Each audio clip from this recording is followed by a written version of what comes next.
कक्षा 9 एवं 11 के छात्रों, आज हम एक समान वृत्तीय गति का अध्ययन करेंगे। अभी तक आपने एक विमीय द्विविमीय गति, वेग और चाल, सरल रेखा में, असमान वेग असमान चाल, इनके बारे में अध्ययन किया था। लेकिन जब हम वृत्तीय गति की बात करते हैं तो जो वृत्तीय गति होती है उसमें एक समान वृत्तीय गति, ये यहाँ पर एक विशेषण लगाया हुआ है। एक समान से हमारा तात्पर्य है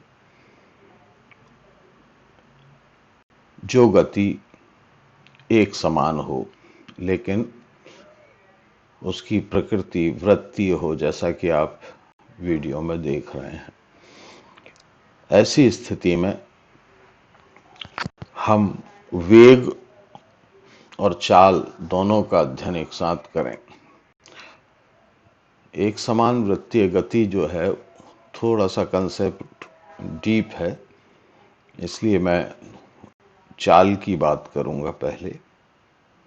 चाल बराबर होता है दूरी बटे समय।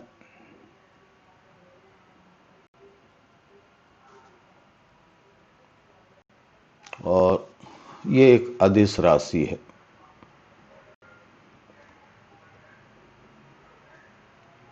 दूसरा,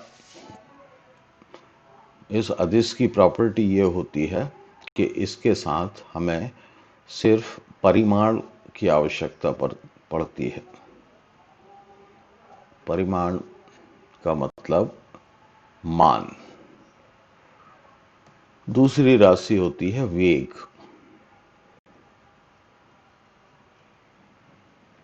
ये होती है विस्थापन बटे समय।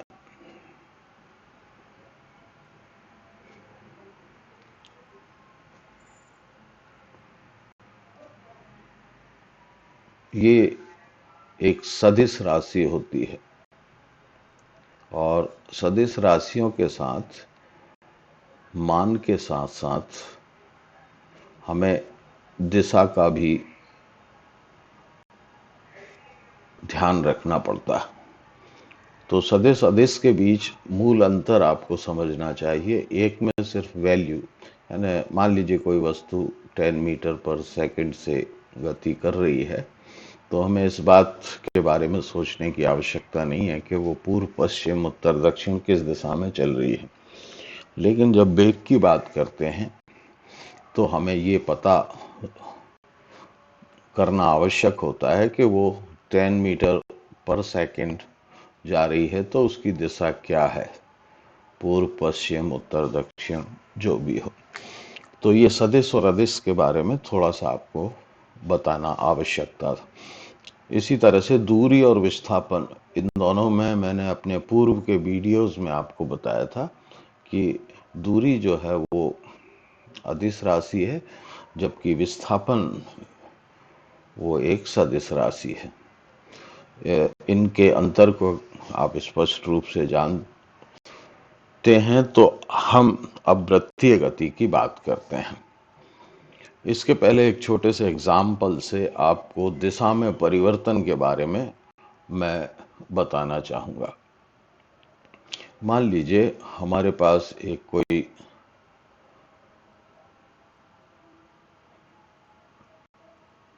आयत है और एक छात्र, मान लीजिए राजू है, वो बिंदु ए से किसी वेग 10 मीटर पर सेकंड से चलना प्रारंभ करता है और बी तक जाता है। तो उस समय उसकी दिशा जो है पश्चिम से पूर्व की ओर होती है। ये दिशाएं मैं पहले भी बता चुका हूँ, ईस्ट, वेस्ट, नॉर्थ और साउथ। तो वो वेस्ट से ईस्ट की तरफ जाता है तो उसकी वैल्यू जो है वेग की, उसका परिमाण जो है 10 मीटर पर सेकंड है और वो पूर्व पश्चिम से पूर्व की ओर जाता है। फिर वो इस दिशा में गति करता है बी से सी की तरफ।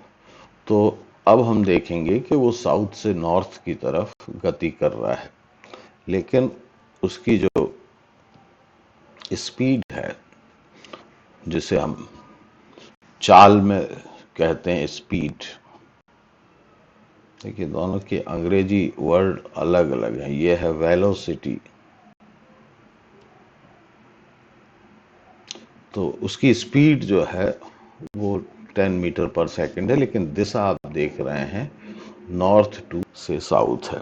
तो ये जो दिशा में बार बार परिवर्तन होने के कारण इसके वेग को हम एक समान नहीं कहेंगे, बल्कि जो राजू का वेग है वो असमान वेग है।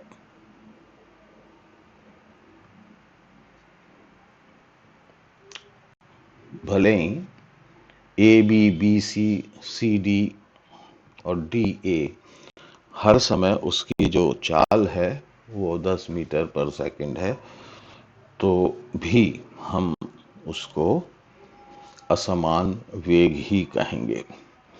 चलिए अब हम देखते हैं कि वृत्तीय गति में कैसे होता है।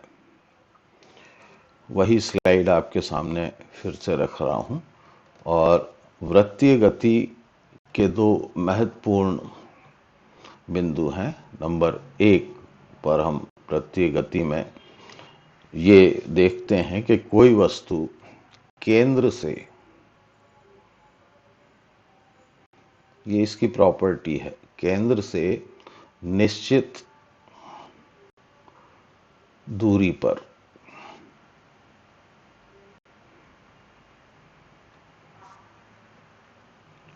चक्कर लगा रही है।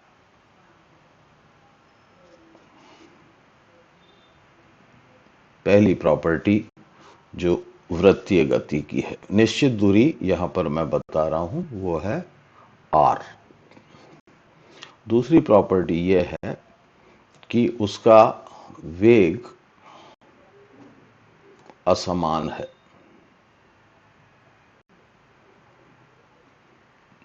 तीसरी प्रॉपर्टी, अगर मैं पृथ्वी की बात करूं, सूर्य के चारों ओर चक्कर लगाने की, तो पृथ्वी की गति एक समान होती है, तो चाल उसकी एक समान है। ये बिंदु मैं बार बार आपके सामने इसलिए रख रहा हूं क्योंकि यहां पर दिशा में परिवर्तन हो रहा है।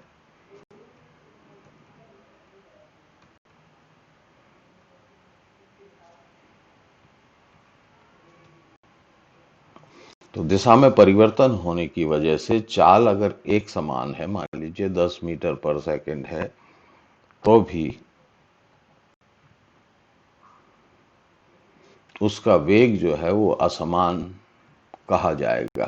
तो ये पॉइंट आप ध्यान रखिए। इसको हम यहाँ इस ग्राफिक्स में भी देख सकते हैं कि लगातार ये जो एरो का निशान है उसको मैं थोड़ा दूसरे ढंग से यहाँ बता देता हूँ कि एक समय पे उसके वेग की दिशा ये है, थोड़े समय बाद उसके वेग की दिशा ये हो जाती है, ये v1 वेग कहलाएगा, ये v2 कहलाएगा, तो कुछ समय बाद फिर ऑब्जर्वेशन कहेंगे।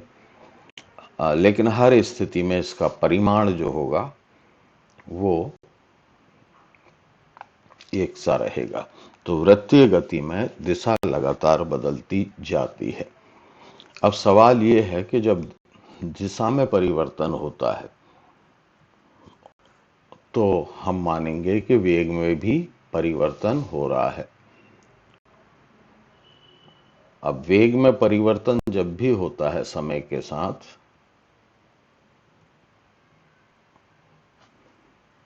आप सभी जानते हैं वेग परिवर्तन बट्टे समय एक नई भौतिक राशि निकल के आती है जिसको हम कहते हैं त्वरण। तो ये त्वरण क्या है? वेग में समय के साथ परिवर्तन, और इस भौतिक राशि को आप ध्यान रखिए, ये भी एक सदिश भौतिक राशि है। तो भले ही इसकी गति एक समान है, चाल एक समान है, लेकिन समय के साथ लगातार दिशा में परिवर्तन होने की वजह से ये त्वरण में है। और मैंने आपको पहले भी बताया था कि त्वरण पैदा करने के लिए बल बहुत आवश्यक होता है।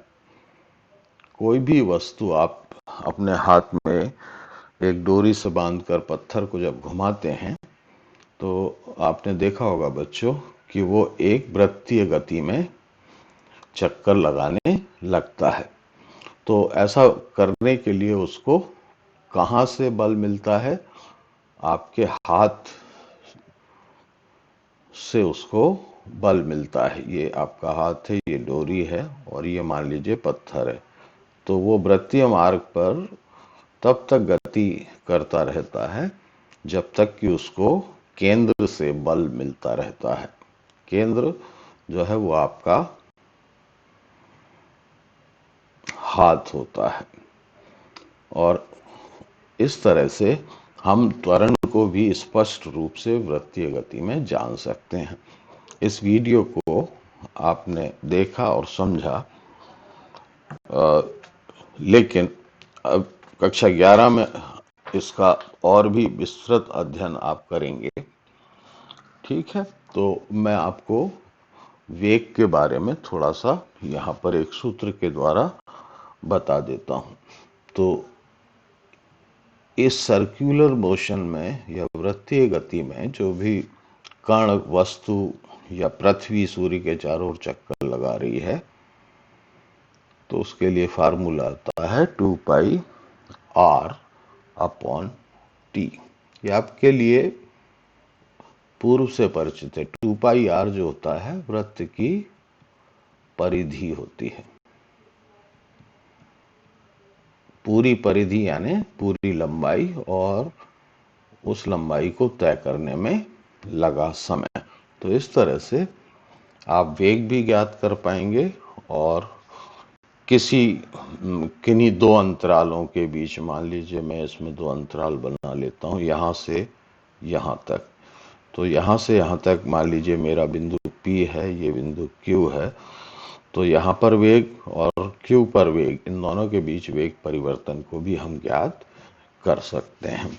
तो इस तरह से आपने त्वरण, वेग में परिवर्तन और एक समान चाल के बारे में जाना। अगले वीडियोस में हम कुछ नए कंसेप्ट लेकर आएंगे।